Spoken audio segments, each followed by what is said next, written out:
Hi guys. As every Monday for the past 11, including this one, I'm here trying to give you some feedback about what you submitted until last night. Actually, LO14, which is now LO14 underscore, because it was our mistake. I have given you an extra day.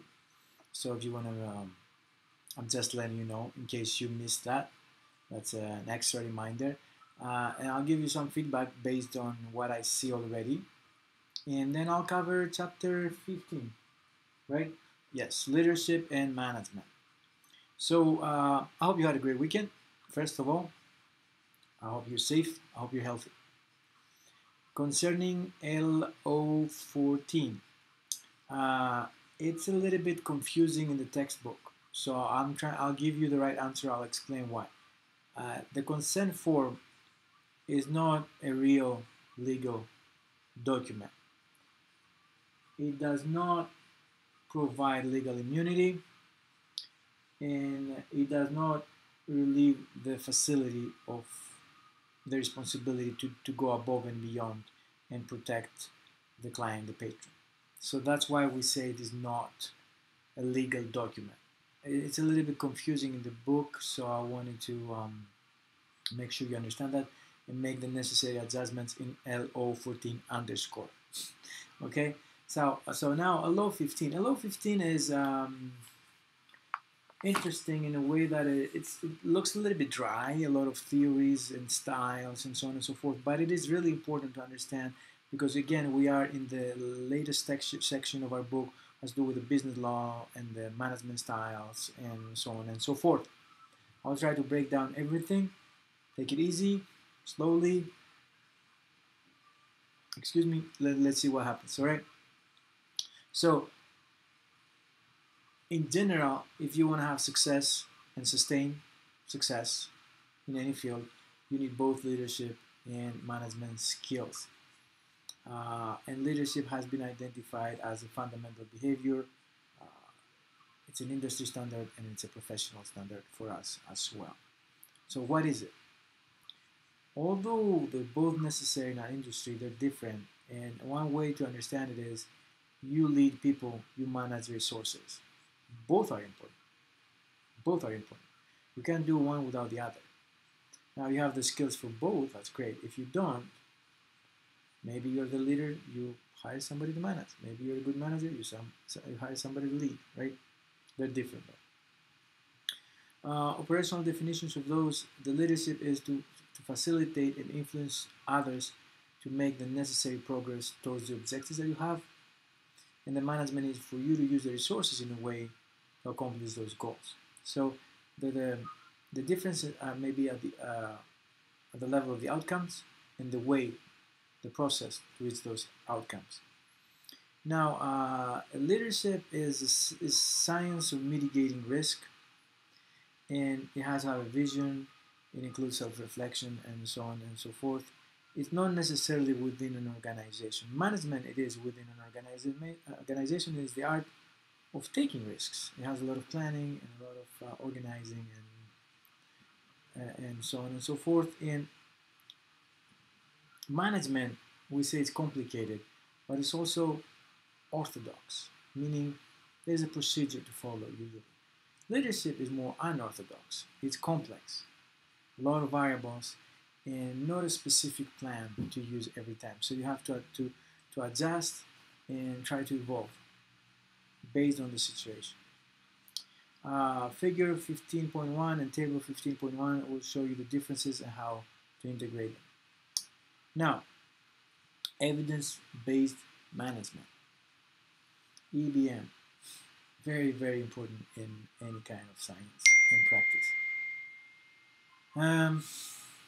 So we're trying through EBM to reach efficient and reliable decisions, and we have three components. We have to use the best reliable data. We have to use it based on our experience as exercise professionals, and then to use it based on our client, their expectations and their needs. That's EBM. That's the definition we have right now. Leadership. So we have four models. We have the classical model, as people keep texting me for some reason. Uh, the classical model, we don't necessarily require a vision. The position is not really challenged and it's based on fear or either respect. The transactional model, again in the 70s, again no vision necessary. It's focusing on managing and it's more like a rewards management style. The visionary model, mid 80s. The leader inspires, and now we do need a vision, and vision is fundamental. And then we have the organic model, which is the most recent.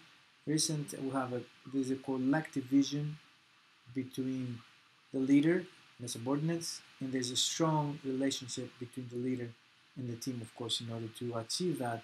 What's really, really unique is that in that organic model, the leaders are coming from within. So they're trying to grow the leaders from the same organization to come all the way up to that leading position, and not trying to hire somebody from outside. We can mix the theories and the styles whenever it's appropriate, but in general, what we have found from investigating all the theories and all the models from the past all the way up to here, two behaviors are key. One is to initiate the structure, and also is to consider the employees and everybody else. All right, let's go to the third section of our chapter, the leadership behaviors and theories. A lot of theories. I'll try to break them down. Hang in there. Hopefully, as I'm explaining them, you can think about people who you have worked for, or people that you admire and they were leaders in history, and you have some examples to associate the theories. The trait theory. The theory is based on genetics. Of course, practice and experience is needed, but it's an ability that you either have it or you don't have it. Situational leadership, the leadership, the style is adapted by the leader based on the developmental level, the situation of the subordinate. So if you have somebody who is high in competence and high in commitment, then you don't need to supervise a lot. The opposite, you do need to supervise. And there's a figure 15.2, you can see the different combinations of competence and commitment and how it affects the leadership style. Path goal model, the leader sets the path to a goal based on the team, and motivational theory is very important here. Another important theory, transformation and transactional leadership. Transformation theory, leadership style, the leader has creativity and receives admiration, respect,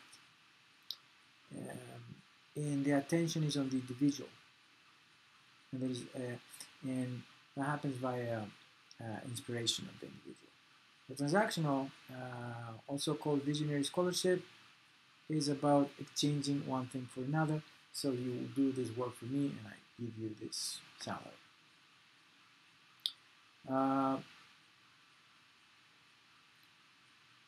All right, so then we have the autocratic leadership style. The autocratic leadership style, the leader does not communicate with others and goes for the decision by himself or herself. And it's not bad necessarily. It's very good in emergency situations when you don't have time and somebody has to decide. Democratic, your peers are involved, but still the leader can pick they can pick the option that wasn't the most popular.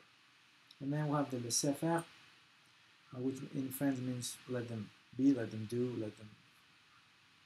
And there's no leadership in the decision or the making process. The leader leaves the subordinates to decide by themselves, but still he's responsible for whatever they decide. All right. Let's move to servant leadership. Here we have something similar to the transformational leadership, but what comes first now is the relationship. What comes first is the relationship, and it's not the actual product of this relationship. So the relationship between the follower and the leader is the most important in that servant leadership. Leader-member exchange theory. we focus on interaction between the leader and the follower. We have in-groups where subordinates, the roles can change, can be negotiated, can be expanded, and then those subordinates, of course, they enjoy more attention. The out-groups that we have predetermined roles, and there we have less attention towards the subordinates. As people keep texting me, very popular this Monday afternoon. Let's keep talking. Let's move to emotional intelligence, EI, awareness of self and others, and also the ability to use emotions to enhance thinking. EQ, something similar to IQ, is directly related to emotional intelligence. Contextual intelligence and three-dimensional thinking, the ability to adapt to any kind of situation. And we have table 15.2. CI is a predictor of real-life performance, so that is, of course, very, very useful. And solutions are based on knowledge of the past, present, and anticipation of the future. So the 3D model means apply what you have learned already, know where you want to go, and then you know what to do in the present. Okay?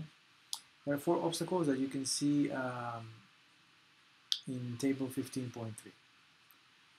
Let's move to the 4th part of our chapter, management techniques. When we talk about management techniques, of course, you don't necessarily have to have a specific leadership style. It's just a management technique that you can learn. All right, management grid. It measures the relationship between one's concerns for people and production, and we'll have different combinations of those levels of concerns. So, for example, improvised management, it is low for both. Low concerns for people and low concerns for production, which means that manager puts the minimal effort, probably, people like that, and he or she's trying to stay out of trouble, and low in a way. That's improvised management. And you can see in our book different combinations of those 2 variables. Scientific management. The manager observes directly, the manager gives very specific instructions, a lot of details, and the organization is more important than the individual. Bureaucratic model is very formalized, there's specific things that we can do, and centralized, which means the power goes to a few people, if not one. There's minimized variability, which again has been proven not so effective with today's workers that have a different toolbox of skills, and variability may be necessary. TQM, Total Quality Management, very popular late 90s and early 2000s, of course. 14 aspects over there, such as consistency of improvement of product or service. When I did my MBA, of course, not so often anymore, not so popular, but there were a lot of programs called MBA in TQM, that was in Total Quality Management. Pretty hot 15 years ago, I would say. And then management by objective, the performance relies on some pre-established objectives, and you know the SMART goals that can be applied over here. We have motivator hygiene theory. There are factors that contribute separately from each other to job satisfaction or job dissatisfaction. So motivators, if that's there, it exists in increased satisfaction. For example, recognition, right? Your manager comes in and like, oh my God, I really like what you're doing. Okay, that increases your satisfaction. And there are other factors that if they're there, they increase dissatisfaction. Salary. Okay, if it's not the level that you want, that will increase your dissatisfaction. Theory X and Y, another interesting theory. So it says that human motivation is based on 2 tendencies. Either an X, so you're lazy, you avoid work, or you're Y, you're self-motivated and you're looking to do more and go above and beyond. If one of your workers is an X, then we need more supervision and more monitoring, right? If he or she is a Y, the best way to go is share responsibility, because these people are feeding off of that. As we're going towards the end of this chapter, we have a behavioral approach. Mary Follett, pioneer, woman, a pioneer, and she said the organization is a microcosm of our society.